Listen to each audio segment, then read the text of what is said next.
When Donald Trump became president, America witnessed a rise in white nationalism, in hate crimes, and in divisive conspiracy theories. But a lot of people thought that was a new phenomenon, that it was somehow reactionary behavior to Donald Trump's rhetoric and ideology.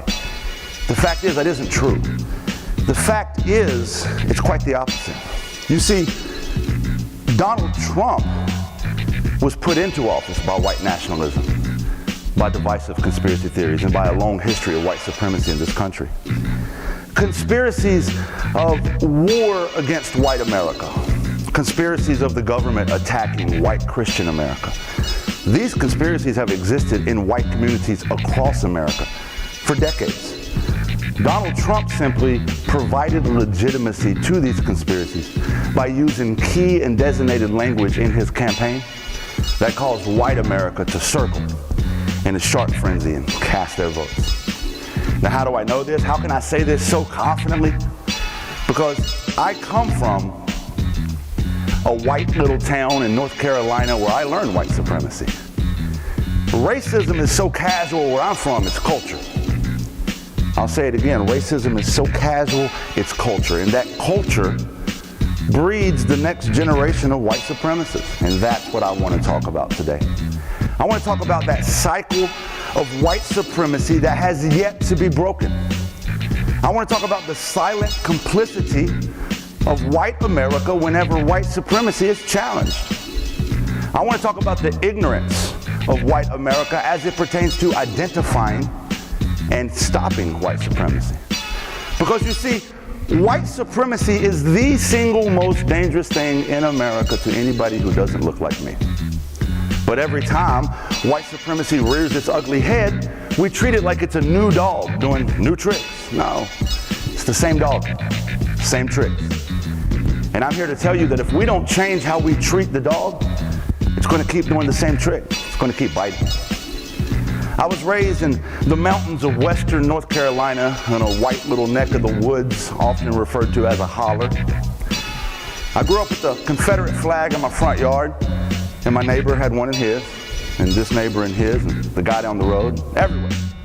That flag was a sign of our heritage. At least that's what I was told. What heritage, might you ask? A heritage of simple, hard-working Christian folk. Patriots who love their country and their neighbor. As long as your neighbor looks like you. Because I'm here to tell you, I didn't have any black neighbors. In fact, you had to go about 20, 30 minutes down the road before you got to the black neighborhood, or where I'm from, they refer to as the bad part of town. You see, racism, where I'm from, is so casual, it's hidden in plain sight. I didn't know it existed. The N-word was daily vocabulary. I didn't even know that was a bad word. Growing up, I learned that people who sag their pants are thugs. Growing up, I learned if you live in government-assisted housing, it's because you're too lazy to get a job and work hard like us. Growing up, I learned that these people get food stamps and sell drugs. You see, one day my dad was going on a rant about just that when a guy knocked at my door. So I went and let him in. The guy went and sat with my dad, handed my dad some money. My dad weighed out the right amount of marijuana and gave it back to him, you know, a drug deal. And then my dad took the money from that drug deal and he put it in his wallet, right next to some red, yellow, blue, green food coupons. You may have heard of them, they're called food stamps. Did my dad see the hypocrisy of us having food stamps and selling drugs while he's telling me about these people getting food stamps and selling drugs? No. Because my dad would explain it like this: son, I work hard and I pay taxes, so I deserve these food stamps.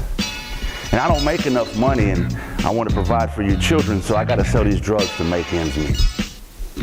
You see the hypocrisy of that. The cognitive dissonance is cringeworthy. How could my dad, an otherwise intelligent man, be so ignorant? Easy. It's a toxic cycle of white supremacy and white ideology that has survived the test of time. You see, during slavery, only rich white people could afford to enslave other people. But to prevent the poor white people from empathizing with the plight of enslaved black people, what the rich white people did was this. They told the poor white people, hey, if you work hard, you can be like us. And what they did was they gave them management positions on the plantation, called them overseers. That way they were more important than the enslaved black people. The idea was simple. You might be poor, but hey, at least you ain't black. That ideology, that mindset has survived the test of time. Fast forward to my dad sitting in the living room ranting about these people with food stamps and drugs while selling drugs and using food stamps. I can hear it. We might be poor, but at least we ain't black. This is a cycle. And understanding that cycle, understanding that context, understanding this history is the key to dismantling white supremacy. Breaking that cycle is the key to defeating racism. Because I want you to understand, and this is very important, that although white America's busy spinning conspiracies of white America being targeted, there's no tangible, quantifiable evidence to justify their case. But ironically, the same people that believe that will refute systemic oppression against the black community when there's tangible, quantifiable evidence to prove it. The United States Department of Justice statistics show a black man's 3 times more likely to be killed by the police than a white man. The United States Sentencing Commission has proven that a black offender will receive a 19% longer sentence on average than a white offender, same crime, same criminal background. A black mother is 4 times more likely to die during childbirth than a white mother. 22% of black Americans live in poverty, only 9% of white Americans live in poverty. If you're a black American in this country, you're 2.5 times more likely to live in an environmental justice neighborhood. That means you're next to a power plant, next to a waste dump, next to a structure that poses significant health risk, regardless of your income. These are irrefutable facts, tangible evidence that shows black America is disproportionately disadvantaged in this country, yet the vast majority of white America calls that government lies. Refuse to believe it exists. But yet somehow we're the ones being targeted. Why? It's easy. Because we have been told by white supremacy that we are the center of the world. If you don't think like me, that's a you problem. If you don't dress like me, that's a you problem. If you don't act like me, if you don't believe like me, if you don't do your hair like me, that's a you problem. Most importantly, if your experience is not like mine, well, that's a you problem. It could not possibly be the system that was built by us, for us. I remember when my son was 5 years old. He wanted to play baseball, so I signed him up for the local recreational league team. First things first, we got to go buy a baseball glove. So I take him out, and at the very first store, I ran into a problem I didn't foresee coming. I told my son, I said, pick out whatever glove you want, son. I want you to be happy with your equipment. So he picked out a glove. But then it turns out I couldn't buy that one for him because he's left-handed. And then he picked out another glove, and continually couldn't buy them. He had to settle for his 4th choice because, well, they didn't have any for left-handed players. As a right-handed person, I had never really thought of this. As a right-handed person, I never came across this kind of inconvenience. Now, my son picking out baseball gloves is a far cry from the life and death reality of not being white in America, but it's important to point out that in this America that was made with white supremacy woven in every fabric of every system, these standards of whiteness have been passed down. It's easy for us as white Americans to not see the pain, the inconvenience, discomfort, and the danger of our non-white fellow Americans that are living in the very same country. I remember when I was 10 years old, I asked my dad, I said, Dad, what does the South will rise again mean? It was on the flag in the front yard. And it was on people's t-shirts and bumper stickers, and everywhere I went, South will rise again. Everybody knew something I didn't know, so I wanted to know what was going on. My dad looked at me and said, son, one day it's going to be illegal to be white in this country.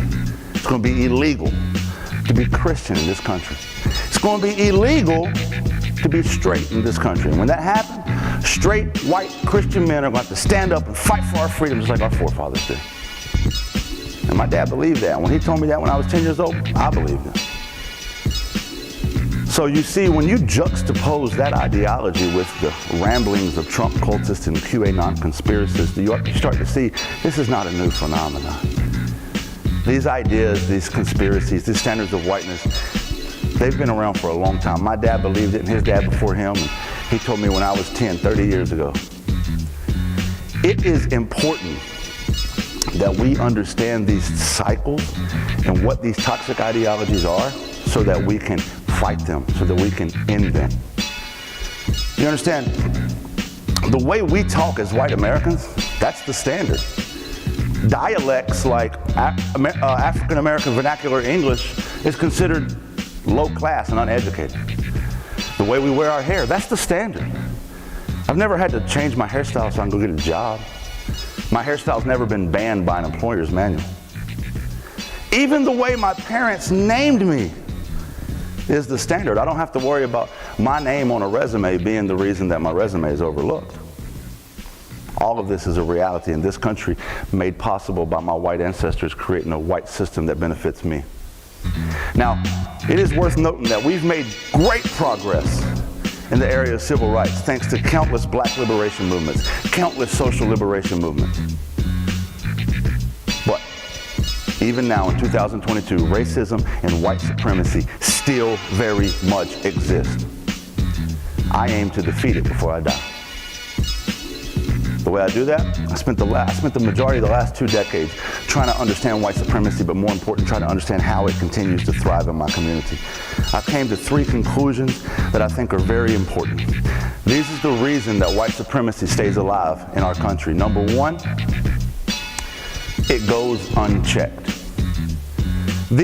Every white person that's listening to this in this room or in this country has heard a joke behind closed doors, or has heard these baseless conspiracy theories that I'm talking about being spread, or has heard about how reverse racism is attacking white America.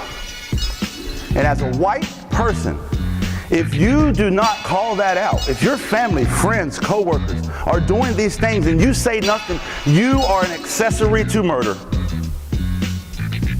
Your silence allows these hateful ideologies, conspiracies, and dangerous rhetoric to continue to fester and be passed down to the next generation of white supremacists.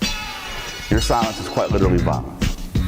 Number 2, lack of education. 99% of white America look you dead in the face right now and say, I'm not a racist. 98% of them couldn't define what racism is. Our entire American education system is whitewashed. Even our history books, they're nothing more than romantic fiction novels in which all the heroes are white. It is our civil responsibility, our duty, to combine our collective voices and demand that our education curriculum be revised, revamped, that our history books tell the truth about the rights and wrongs of yesteryear, so that we can have less wrongs and more rights in the years to come. And number 3, I saved this for last because it's the most important in my book, equity and inclusion. If we aim to dismantle white supremacy, then white Americans must stop treating equity and inclusion as a personal attack on us. There's been tons of legislation that's been passed to demand legal equality. 13th Amendment, 14th Amendment, 15th Amendment, Voting Rights Act of 1865, Voting Rights Act 1965, Brown versus Board of Education 1954, Civil Rights Act 1964. We can make a very long list of legislation, but yet without equity and inclusion, the problem still exists today because you cannot legislate morality. It is incumbent upon us to understand these systems and these standards of whiteness that I've referred to today and how they continue to thrive and survive. We must stop the cycle. In this proverbial right-handed world where everybody who's not white is proverbially left-handed, we must understand that the justice system, the policing system, the education system, the medical system, the financial system, the banking system, the prison system, all these systems are being used against our fellow citizens to oppress and marginalize them. We must have radical ground-up change on every system in America, period. White people admitting that white supremacy exists is not an attack on us. Admitting that our parents, grandparents, great-grandparents created this system to benefit us is not an attack on us. Stop treating it like that. Admit there's a problem and become part of the solution. We must embrace our fellow human beings. The statistics I provided today, these numbers validate the struggle, the reality of not being white in America. Nobody's asking white people to have less or be less. All that's being asked is that our fellow Americans have and be just as much. Now, I could talk for hours on this, but I was only given 15 minutes. So I want to conclude with this. Number one, I implore everybody who heard me say this to look deeper into each one of these topics. But if you're a white person listening to me, then I implore you to do this. Number one, speak up. Without us as white Americans speaking up within our communities and saying no more of the jokes, no more of the let's make fun of other people, no more of these toxic conspiracies. No, let's speak up. My silence will not be compliance in your violence. Until that happens, we can't end white supremacy. Number two, educate yourself. Are you a racist? That's not a yes or no question. Racism is a spectrum. How much do you know about it? Educate yourself. There's so many books, so many great black educators out there that have spoken on this topic. Educate yourself. Dig deeper. Get uncomfortable. And most importantly, educate your children. We got to raise the change we want to see in the world. And then number three, get involved. We as white people have a privilege in this country to walk into a city council, walk into a school board meeting, and our voice has power. Use your privilege for power. Demand equity and inclusion in your local schools. Demand equity and inclusion in your local city council meetings. Demand equity and inclusion in your budget for your city. We got standardized testing in schools, but we don't have standardized resources. Demand it. This is how we help end white supremacy. My name is Russell Ellis, and I was a racist. I'm a reformed racist and white supremacist. If I can do it, you can too. Thanks for listening, and thanks for coming to my TED Talk.